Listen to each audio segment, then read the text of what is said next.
Christ. Aujourd'hui, vous êtes à la foire aux questions, Amen, Alléluia, où nous avons l'opportunité de poser des questions sur le message que nous avons entendu le mardi dernier, Amen.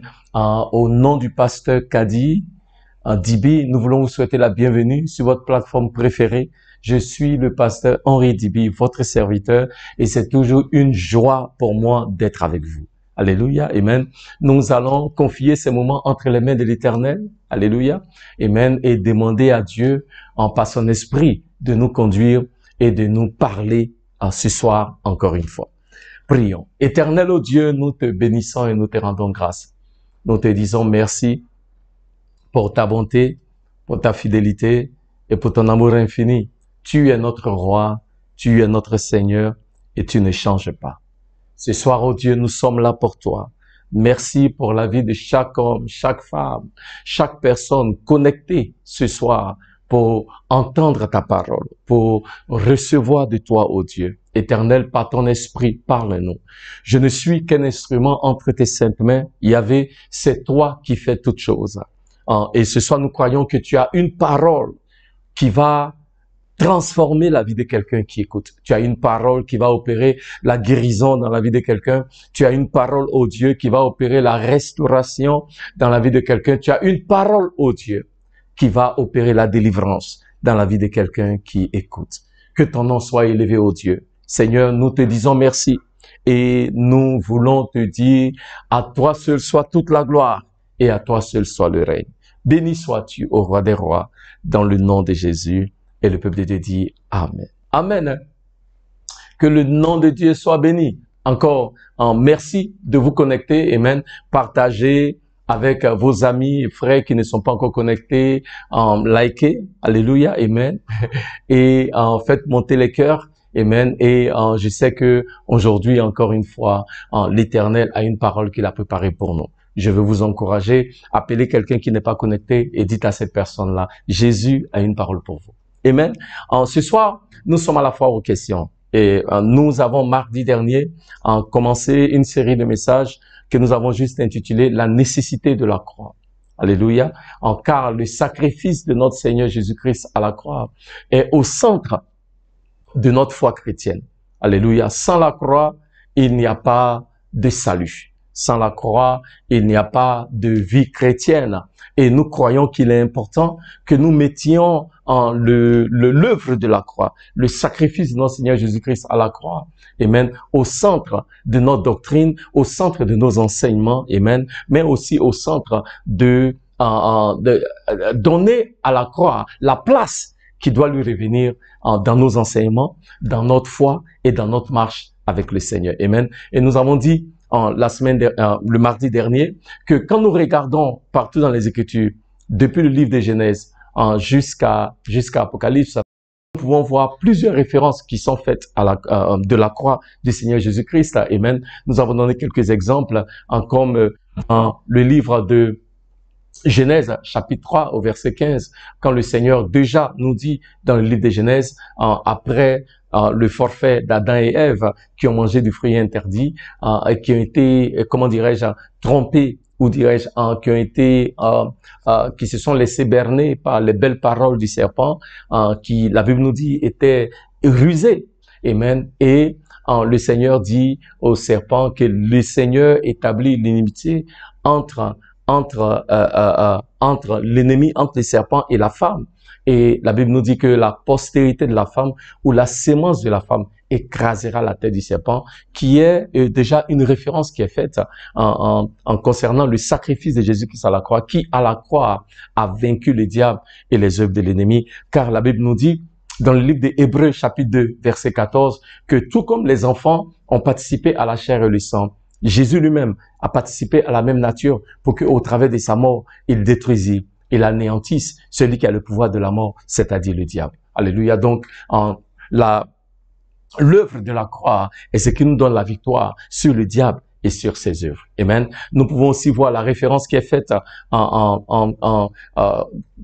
la croix de Jésus, dans le livre de Nombres, quand la Bible nous parle, Nombres chapitre 21, quand la Bible nous parle du serpent qui était sur la perche, amen, de Moïse, le serpent de Moïse, comme on l'appelle communément. La Bible nous dit que le peuple d'Israël avait désobéi à Dieu et il y a un fléau qui s'est abattu sur le peuple, des serpents qui sont apparus dans le camp et qui mordaient les enfants d'Israël et ils mouraient par centaines.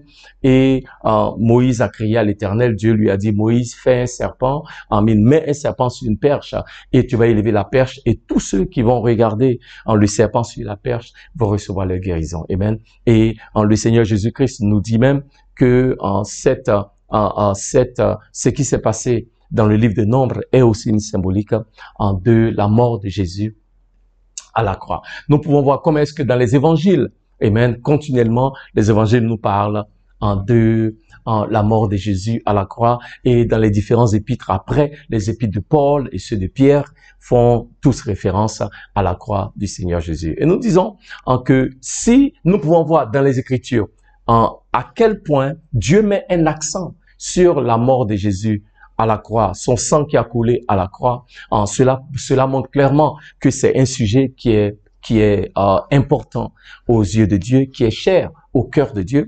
Et nous avons posé la question selon laquelle, comment se fait-il que Paul nous dit dans le livre de 1 Corinthiens, en chapitre 1, verset 18, que la prédication de la croix est une offense, une folie ou une absurdité pour ceux qui ne croient pas. Et nous avons posé la question selon laquelle, pourquoi est-ce que, ou comment ça se fait que un thème, celui de la croix, qui est si cher au cœur de Dieu, soit une offense pour certaines personnes. Alléluia. Et nous avons commencé en disant que nous croyons que c'est une offense parce que la croix révèle un mensonge du diable. Ce mensonge selon lequel le péché n'est pas aussi grave, amen, ou aussi important aux yeux de Dieu. Et nous avons dit que si nous croyons que le péché n'est pas sérieux, alors nous devons regarder à la souffrance que Christ a dû endurer à la croix, parce que son sacrifice à la croix nous montre jusqu'à quel point le péché est quelque chose de sérieux aux yeux de l'Éternel, parce que Christ est mort pour nous délivrer du péché. Gloire à Dieu. Et bien donc, c'est ce dont nous avons parlé le mardi. Et aujourd'hui, nous avons reçu des questions, et même sur cet enseignement-là. Et même, j'ai juste donné un résumé de ce que nous avons dit le mardi. Si vous n'étiez pas connecté, nous voulons vous encourager. Prenez le temps d'écouter ce message. Je n'ai aucun doute que ça va vous bénir. Alléluia. Amen. Donc, nous avons des questions. Comme nous avons dit aujourd'hui, c'est la foire aux questions. Amen. Déjà, nous rendons grâce à l'Éternel pour vous qui avez pris le temps de nous suivre et de poser des questions. Et par la grâce de Dieu, nous voulons nous voulons répondre à ces questions-là. Et notre prière est que le message que nous allons adresser ce soir, que cela bénisse quelqu'un, que cela permette à quelqu'un d'avoir une meilleure compréhension de ce que la croix représente. La Bible dit, tu connaîtras la vérité. Et la vérité t'affranchira. Amen. Et nous croyons que ce soit la vérité de la parole va nous faire du bien et nous éclairer davantage sur ce que Dieu veut faire avec nous et au travers de nos vies. Amen. Donc, sans plus tarder, notre première question nous vient de Yves Kofi à Benjerville. Yves, que Dieu vous bénisse. Et sa question est la suivante.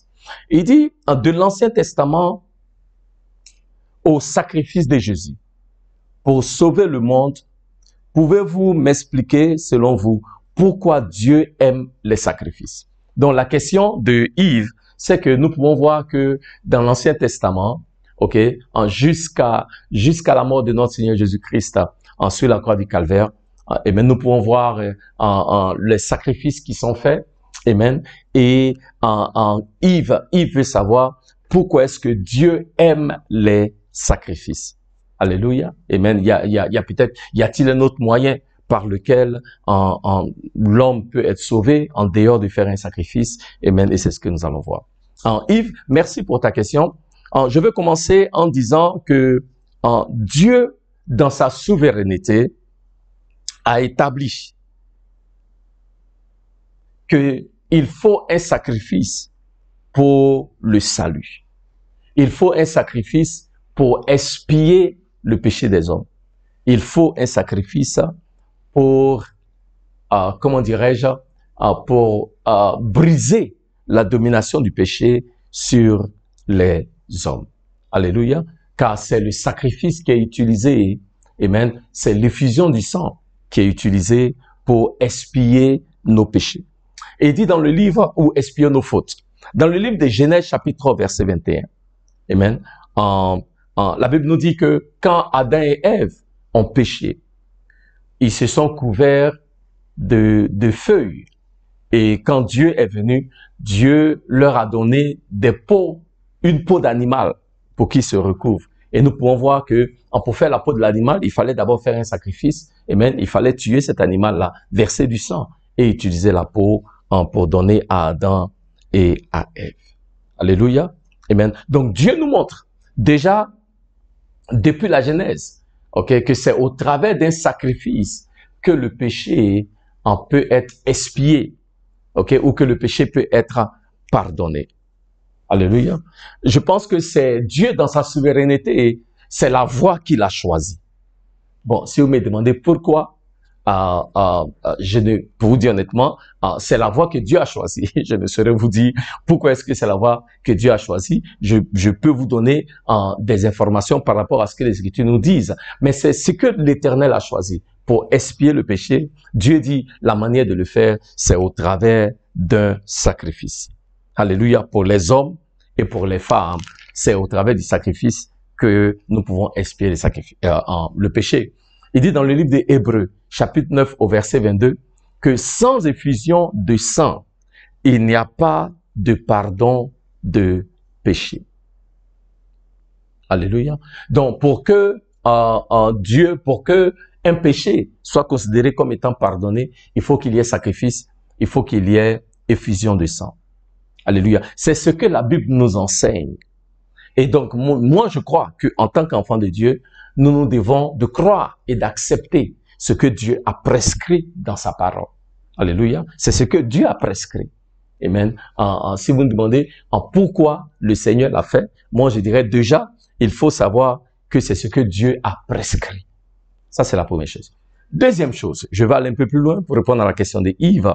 Nous devons comprendre que c'est quoi un sacrifice?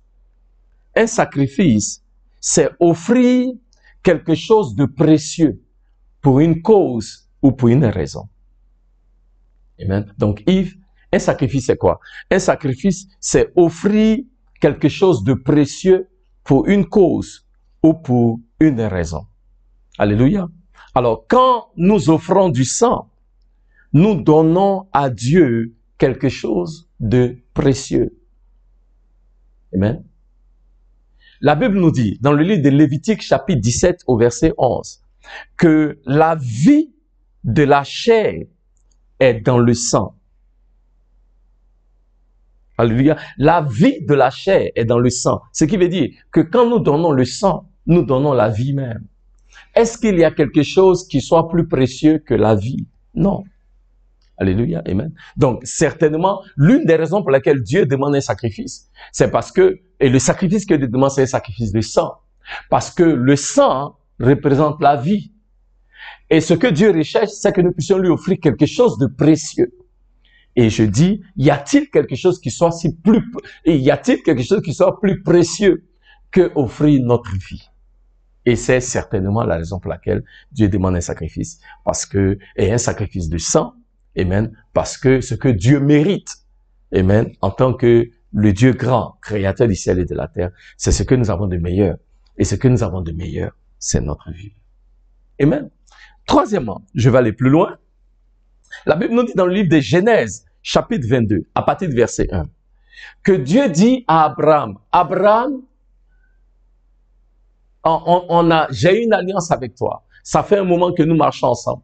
Abraham, j'ai même fait la promesse de te donner un fils. J'ai accompli ma promesse. Je t'ai donné un fils en la personne de Isaac. Abraham, maintenant, Abraham, j'aimerais que tu me donnes en sacrifice ton fils, celui que tu aimes, celui qui t'est précieux. Alléluia. Et la Bible dit, Abraham, sans discuter, obéit à la parole du Seigneur. Abraham prend son fils pour aller le sacrifier. Alléluia. Ça veut dire que la Bible nous montre clairement que Abraham qui marchait avec Dieu, sa foi a été mise à l'épreuve. Donc certainement, Dieu demande à Abraham de lui offrir Isaac en sacrifice. Donc le sacrifice aussi aux yeux de l'Éternel, Dieu demande un sacrifice parce que le sacrifice est un moyen pour Dieu de tester notre foi. Le sacrifice est un moyen pour Dieu de voir jusqu'à quel point nous l'aimons et jusqu'à quel point nous mettons notre confiance en lui. Donc, quand nous faisons un sacrifice, quand Dieu demande un sacrifice, Dieu veut aussi voir, est-ce que vraiment nous avons foi en lui? Est-ce que vraiment nous croyons en lui? Est-ce que vraiment notre confiance est en lui? Mais bien plus, est-ce que nous aimons véritablement nos seigneurs? Alléluia.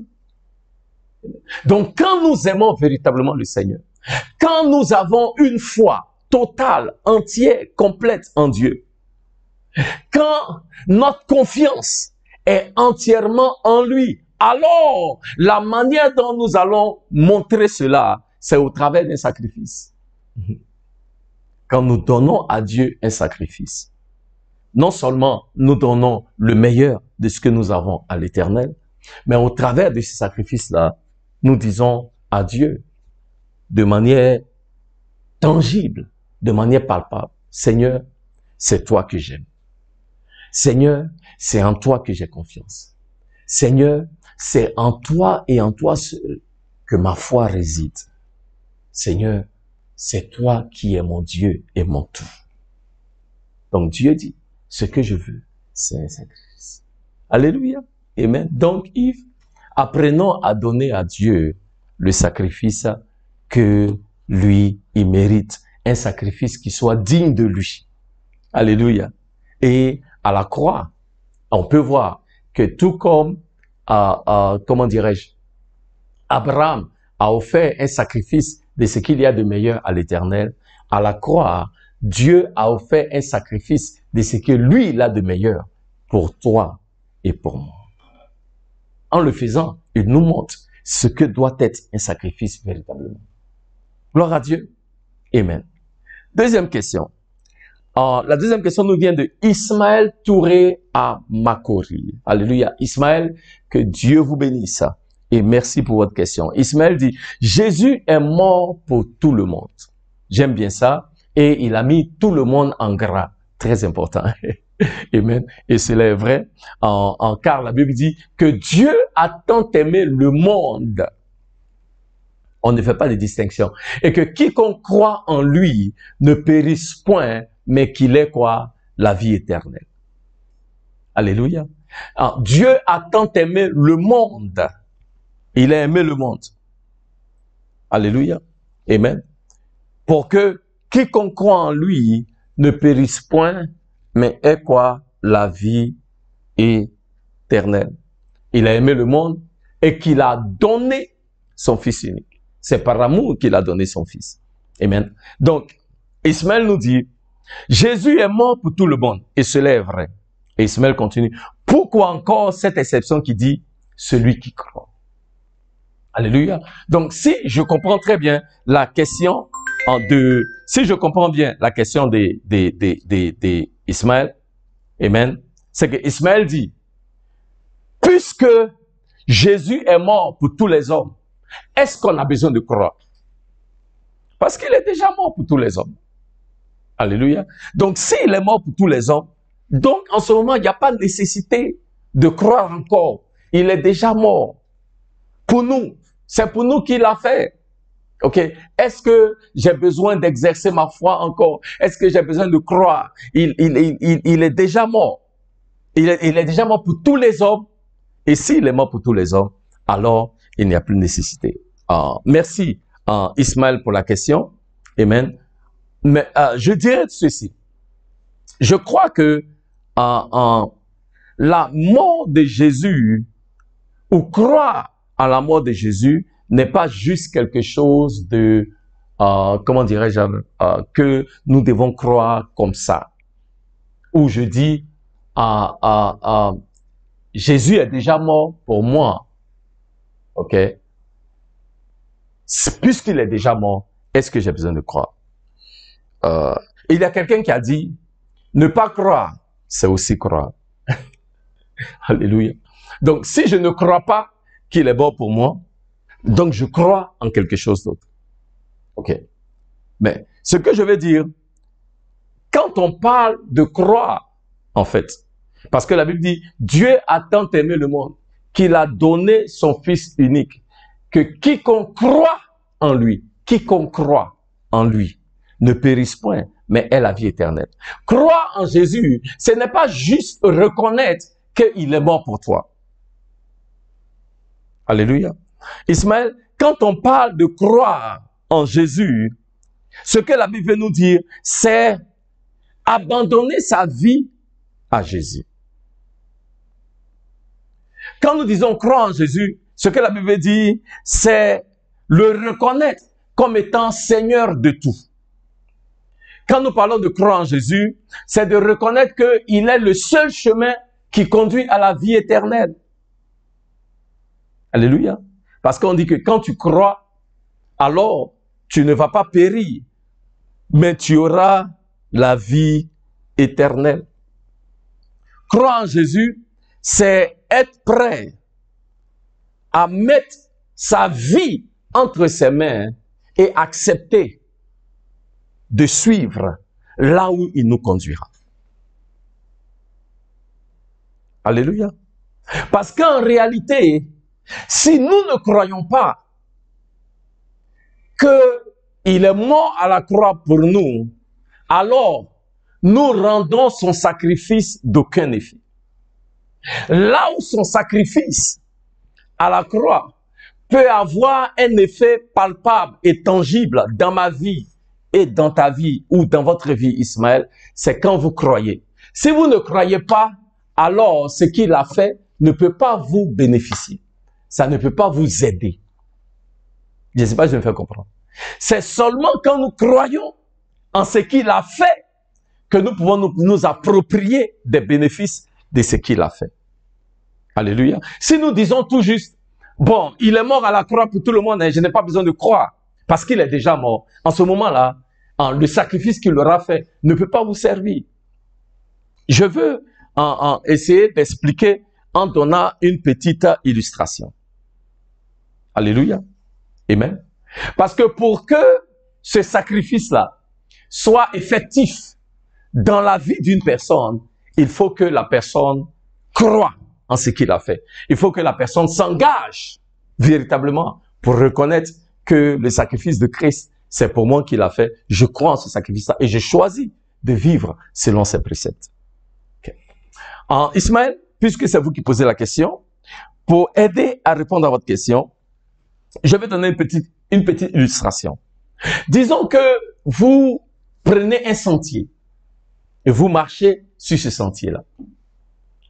Et vous allez sur le sentier et le sentier vous conduit devant un pont.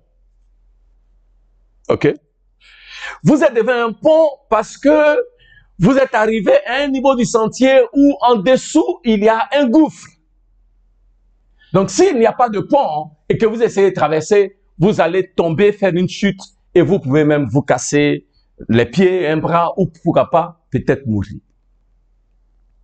Quand vous arrivez devant le pont, vous vous dites, il y a un gouffre et le seul moyen pour moi d'aller de l'autre côté du sentier, c'est de passer par le pont. N'est-ce pas? OK. Donc, vous regardez le pont et vous vous dites, certainement, vous vous dites, bon, je dois traverser le pont, mais je ne sais pas si le pont peut supporter mon poids. Alléluia. Je ne sais pas si vous avez déjà, par la grâce de Dieu, j'ai voyagé un peu à l'ouest de la Côte d'Ivoire et quand vous allez visiter les cascades, vous traversez un pont à liane. Ok, je ne sais pas si vous avez déjà vu ça à la télévision, mais le pont à liane, et c'est un pont qui n'est pas très stable. Vous marchez, vous vous dites, oh mon Dieu, est-ce que ça va résister? Ok, peut-être que ça va se casser et je vais tomber. Okay. Donc, vous vous posez la question de savoir, est-ce que ce pont-là peut supporter mon poids si je traverse? Alléluia. Vous pouvez même voir d'autres personnes qui traversent le et qui traversent le pont, et vous vous dites que si ces personnes-là peuvent traverser, c'est que certainement vous pouvez aussi traverser. Si ces personnes peuvent traverser sans danger, vous vous dites, ok, certainement, moi aussi, je peux traverser sans danger. Alléluia. Alléluia. Donc, vous regardez le pont et vous vous dites, j'ai vu des personnes qui ont traversé le pont, donc je pense que je peux traverser le pont. Alléluia. Et vous dites, je crois que le pont peut supporter mon poids. Mais, Ismaël, vous ne saurez pas si le pont peut supporter votre poids jusqu'à ce que vous ayez pris l'engagement de traverser le pont. Donc, Ismaël, puisque vous voulez arriver à votre destination, et pour arriver à votre destination, il faut forcément passer par le pont. Vous croyez, vous vous dites dans votre tête, mais vraiment, je pense que je peux traverser le pont. Quand je regarde, il y a d'autres personnes qui ont traversé. Je sais que si je traverse, est-ce que, vous vous dites, mais est-ce que le pont peut supporter mon poids? Mais vous dites, ouais, certainement, j'ai vu des gens traverser. Ces personnes que je vois là sont plus lourdes que moi. Si je traverse, ça peut aller. Mais Ismaël, vous ne saurez pas jusqu'à ce que vous soyez engagé à traverser le pont. Et vous réalisez que quand vous traversez, il n'y a pas de problème, vous arrivez de l'autre côté. Mais Ismaël, pour traverser le pont, il faut alors que la croyance que vous aviez dans votre tête, ok, devienne une action pratique que vous allez faire pour traverser le pont. C'est la même chose avec Jésus. Vous ne pouvez pas juste dire, ah, il est déjà mort pour moi, donc je n'ai pas besoin de croire. Non. Alléluia. Il est important que vous alliez au-delà de juste dire, oh, je sais qu'il est mort. Non, et prendre l'engagement comme quelqu'un qui doit traverser ce pont-là. Amen. D'accepter le sacrifice de Christ à la croix. D'accepter qu'il est le chemin qui mène à la vie éternelle. D'accepter que c'est au travers de ce sacrifice à la croix qu'il nous a réconciliés avec le Père. D'accepter que c'est Jésus-là, au travers de la croix, a ouvert un chemin pour toi et moi, pour vous et moi, de rentrer dans la présence du Père, d'être réconciliés avec Dieu et aujourd'hui d'être appelés enfants de Dieu. Parce qu'il dit dans le livre de Jean, chapitre 1, verset 12, il dit que c'est à ceux qui ont cru en son nom, c'est à ceux-là qu'il a donné le pouvoir de devenir enfants de Dieu. Alléluia. Donc Ismaël, ça veut dire que oui, c'est vrai, Christ est mort pour tous les hommes, mais c'est ceux qui croient en son sacrifice qui deviennent enfants de Dieu. Si vous ne croyez pas en son sacrifice, vous savez, vous avez l'information, mais vous n'êtes pas enfant de Dieu. Mais ma prière pour vous, Ismaël, ma prière pour toutes les personnes qui m'écoutent ce soir, c'est que nous puissions prendre cet engagement-là. Pas seulement regarder le pont et puis penser, ah non, peut-être je peux traverser, certainement que je peux traverser, j'ai vu d'autres personnes qui ont traversé, il n'y a pas eu de problème. Et prendre un engagement réel, alléluia, de dire, oui, je crois que Jésus est mort pour mes péchés. Je crois qu'il est mort pour mes péchés. Et j'accepte son sacrifice à la croix. J'accepte de lui donner ma vie. J'accepte de le recevoir comme mon Seigneur et comme mon Sauveur personnel. Je reconnais que c'est lui seul qui est mort à la croix pour moi. Il n'y a pas quelqu'un d'autre qui a accepté ce sacrifice ultime-là pour que j'ai la vie. C'est Jésus seul qui l'a fait. Et ce soir, je choisis de m'engager, alléluia, avec ce Jésus-là. Et même, je choisis d'engager ma vie, alléluia, et de lui donner entièrement ma vie pour qu'il soit mon Seigneur et mon Sauveur personnel. Alléluia. Amen. Donc, Ismaël, oui, Christ est mort pour tous les hommes, mais ça ne suffit pas de savoir qu'il est mort pour tous les hommes. Il faut, en plus de savoir qu'il est mort pour tous les hommes, pour le monde entier, en plus de ça, il faut croire en son sacrifice, recevoir ce sacrifice-là et expérimenter la vie qui vient de lui, la vie en abondance, la vie éternelle, au nom de Jésus. Amen. Alléluia. Gloire à Dieu. J'espère que quelqu'un est béni ce soir. Ouh, notre temps est presque arrivé. Juste une dernière question et j'aurai fini. Et même pour ce soir. Alors, la dernière question nous vient anonyme en France. Nous n'avons pas de nom, mais la personne est en France. Nous voulons rendre grâce à Dieu pour tous ceux qui nous suivent depuis la France. Que l'Éternel vous bénisse et que l'Éternel vous garde. Alors, la personne nous dit, je suis d'accord avec le message, mais j'ai une question. Y a-t-il un plan bien défini dans la Bible du type de prédication que nous devons prêcher dans nos églises? Alléluia. Merci. La personne veut savoir, est-ce qu'il y a un plan défini dans la Bible du type de prédication que nous devons prêcher dans nos églises? Est-ce qu'il y a un plan? Bon, j'ai prié et fait quelques recherches. Amen. Je suis allé dans le Nouveau Testament, puisque nous sommes des enfants de la Nouvelle Alliance. Alléluia. Donc, j'ai dit, qu'est-ce que le Nouveau Testament nous dit? Donc, dans le Nouveau Testament, j'ai pu constater que quand il est question de prédication, il y a 5 sujets majeurs qui reviennent continuellement dans le Nouveau Testament. 5 sujets majeurs. Le premier sujet, c'est concernant la personne de Jésus-Christ. Donc, dans le Nouveau Testament, amen, la majeure partie des prédications, il y a beaucoup de prédications qui sont focalisées sur la personne de Jésus. Amen. Donc, exemple, Actes des Apôtres, chapitre 8, verset 35, Actes chapitre 5, verset 42, Actes chapitre 11, verset 20. Pour ne citer que cela, il y a beaucoup plus de versets, mais j'ai juste pris quelques versets pour partager avec vous. Amen. Donc, 1, Jésus. 2, la Bible nous parle du Christ. Le Christ veut dire le Messie. Amen. La Bible nous parle du Messie. Donc, le thème du Messie est aussi beaucoup récurrent dans les prédications du Nouveau Testament. Amen. Dans le Nouveau Testament, là où on parle de prédication, de prêcher, amen, les thèmes qui reviennent, c'est Jésus, c'est le Christ. En Philippiens, je vous donne des exemples. Philippiens chapitre 1, verset 15, Actes des Apôtres chapitre 9, verset 20. 3. Le thème qui revient encore beaucoup dans les évangiles, c'est le thème évangile, gospel, l'évangile, l'évangile. L'évangile, ça veut dire la bonne nouvelle de Jésus-Christ. Matthieu chapitre 11, verset 5, Romains chapitre 1, verset 15, Galates chapitre 3, verset 8. Amen. Quatrièmement, le quatrième sujet qui revient continuellement dans les Écritures, dans le Nouveau Testament, c'est la parole de Dieu, la parole de vie. En Marc chapitre 2, verset 2, Actes chapitre 15, versets 35 et 36. Et le cinquième sujet qui revient continuellement dans le Nouveau Testament, c'est le thème, le royaume de Dieu. Le royaume de Dieu. Actes des Apôtres chapitre 8, verset 12, Matthieu chapitre 4, verset 17. Alléluia. Amen. Donc, nous pouvons voir que ces sujets-là reviennent très souvent pour nous qui sommes les enfants de la Nouvelle Alliance, amen, les chrétiens du Nouveau Testament. Donc, j'ai regardé beaucoup plus dans le Nouveau Testament. Amen. Nous pouvons voir le thème Jésus qui revient continuellement, le thème Christ qui revient, les évangiles qui revient, l'évangile, la bonne nouvelle, the gospel, l'évangile, la bonne nouvelle. Le thème parole de Dieu, la parole de Dieu qui est esprit et vie. Marc chapitre 2, j'ai donné les références tout à l'heure, et aussi le thème le royaume de Dieu.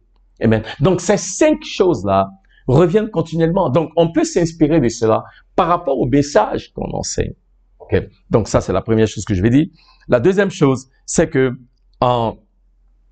même quand ces différents sujets-là sont prêchés, ok, je veux faire remarquer que l'un des accents, ok, même quand on prêche, même quand on parle de Jésus, quand on parle du Christ, quand on parle de l'évangile, quand on parle de la parole, quand on parle du royaume, ok, il faut aussi remarquer que dans le Nouveau Testament, il y a toujours un accent particulier qui est mis sur Jésus, sur sa résurrection, alléluia, et sur sa mort à la croix. Amen. Voilà.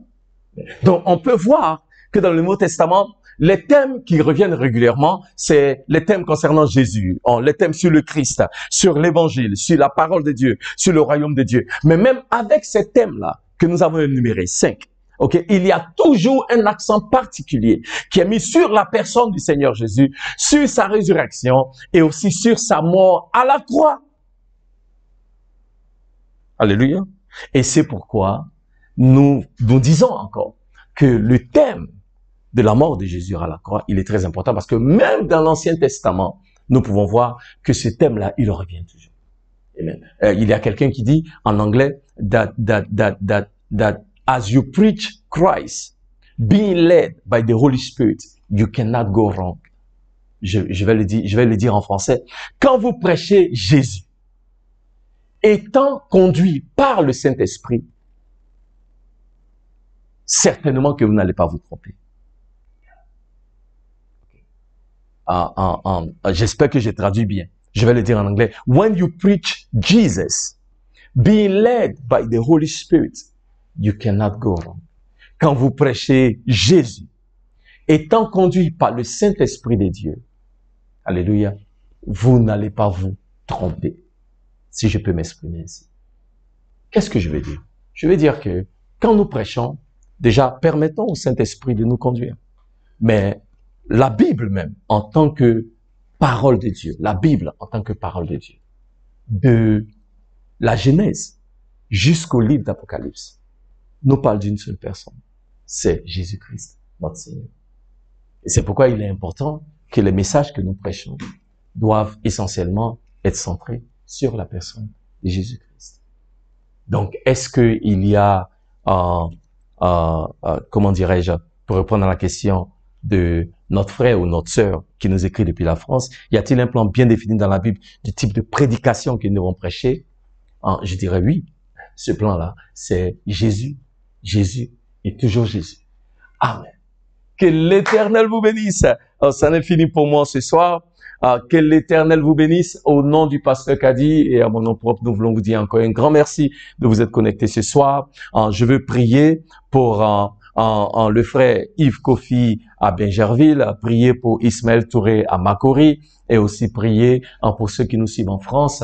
Que l'Éternel vous bénisse, que l'Éternel vous garde, que la victoire de la croix soit évidente dans la vie de chacun de vous, alléluia, que vous puissiez expérimenter en tout ce que le Seigneur Jésus a pu acquérir pour nous au travers de sa mort à la croix. Amen, alléluia. Il nous donne la vie, il nous donne la victoire sur le péché, il nous donne la victoire sur les œuvres de la mort. Amen. Notre prière est que ce que Christ a fait à la croix soit évident dans la vie de chaque personne qui nous écoute. Je prie ce soir pour quelqu'un qui n'a jamais accepté ou qui n'a pas encore reçu ce Jésus-là comme Seigneur et comme Sauveur. C'est pour toi, mon frère, c'est pour toi, ma sœur, que Christ est mort à la croix. Amen. Alléluia. Il est mort pour te délivrer. Il est mort pour te donner la vie. Ce soir, tu peux accepter et recevoir ce Jésus-là. Et je peux vous dire, votre vie ne sera jamais plus la même.